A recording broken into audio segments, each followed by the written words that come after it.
calendar committee meeting this evening, at which we talk about the draft approved 25-26 calendar and 26-27 further draft.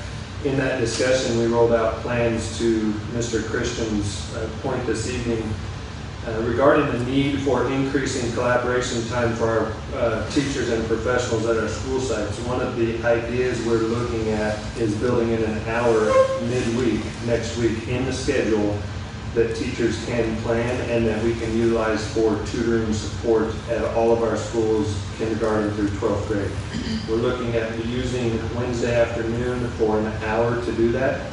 Buses would run at the same time Monday through Friday, but we would have a built-in time that we could free up teachers to collaborate on the data, devise, and plan together in their departments and grade level teams regarding instructional shifts that they need to make based on that data, and utilize that time with professionals we're already paying during that hour to catch students up that are still on campus utilizing that tutoring block. That is something that we're discussing now. There's nothing been finalized, but it is to further that point that Mr. Christian made, and that is when we're looking at supporting our teaching staff and our professionals at our school sites now, we have to realize that when I got into teaching, a majority of the time that we were in front of students was spent teaching. The second portion of a teacher's duty is planning and preparation. With education the way it is now, with the mandates we have, with the attention to data that we need to place, we have to adjust and allow for that planning time to take place. Preparation and planning is equal to or greater than the amount of effort that a teacher spends in front of his or her students today. And I don't know if everybody's realized that, but that's the shift in teaching that's taken place over the last decade or plus. So in order to get to that end and to meet those demands, we are suggesting an early release of students an hour in advance on a Wednesday, midday, that would be set aside for teacher planning and preparation, specifically aimed at data analysis and instructional shifts, again, as I stated earlier, with a separate and apart structured time for tutoring support for students that need it during that time. This would not interfere with parents' expected drop-off times because the buses will run at the same time every single day. So those that are bus riders would be on campus for an hour on Wednesdays, but we would plug them in, like I said earlier. Again, we're looking at that model. That would result, in order to do that, we would need to extend the instructional day by 13 minutes, Monday, Tuesday, Thursday, and Friday, to account for the additional time on Wednesday. And in order to pull that off, we are not affecting teacher contract time or instructional aid contract time, but the instructional minutes during those days, those other 4 days would increase by that 13 minutes a day. So again, just a preview of what we're discussing. I wanted to roll that out in public and to the board so that you knew what we were discussing.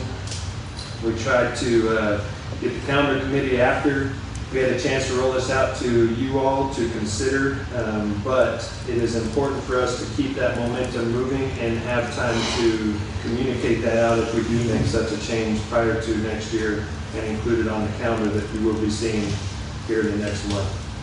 Thank you. Matt, I just want to follow up on the change in the school schedule.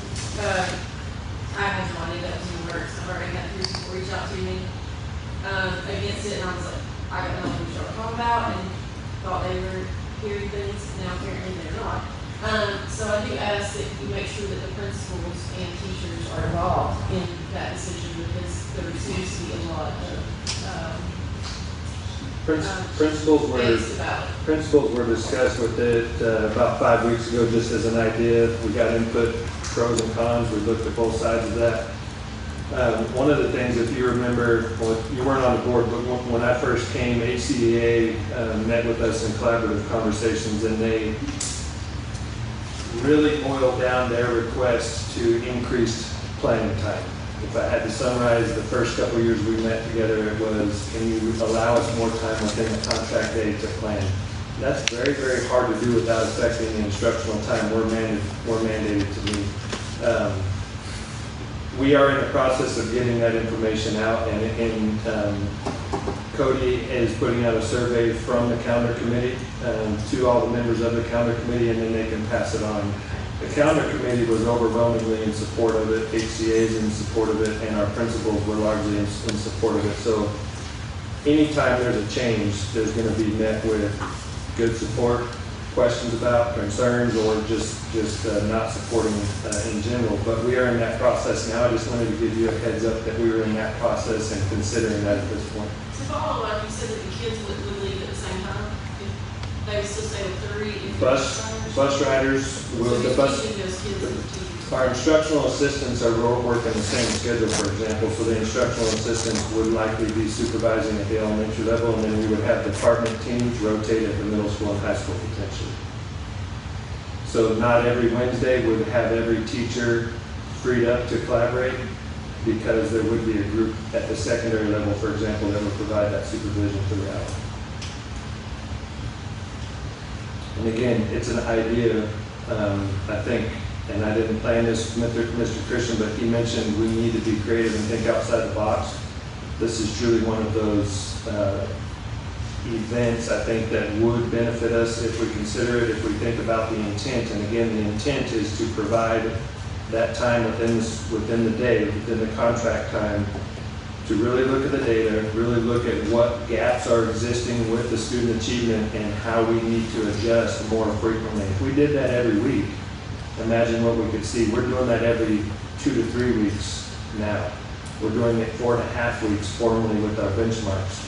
But if we were looking at common formative assessments every week, and the data that we're seeing coming out of the classrooms, and we're able to adjust weekly and allow those teachers time to work together on those adjustments, I really do think that it's a necessary move at this point. However, I'm not a one-man show, and that's why we're getting input from everybody at this point. So yes, ma'am, we will, and we are.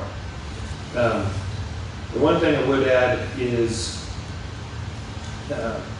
when we look at those opportunities to get them together, teachers have planning and prep time built into the week. The elementary level, a lot of times it's related arts time. It's related arts block. They have a prep time, they have their lunch time, they have a block of time daily, and it differs at different levels. High school may have a period given to teachers if they're not working their prep period. But this is in addition to that. So this is set apart for the data analysis piece that we're asking them to do to fit in right now, either after school or during their prep time or during their contracted time. So this would be a separate and apart time set apart for that purpose, something they don't have now, something they're squeezing into their existing schedule at the current time. So it really is with the intention of creating a specific meaningful and consistent time for that data analysis and resulting instructional changes. But just like we asked the staff to do this afternoon and the site administrators over the last couple of weeks, I would like you to consider it, and if you hear concerns, email me, let me know. If you hear support for it, also let me know that. Any questions, anything that comes up from the board, please let me know as well.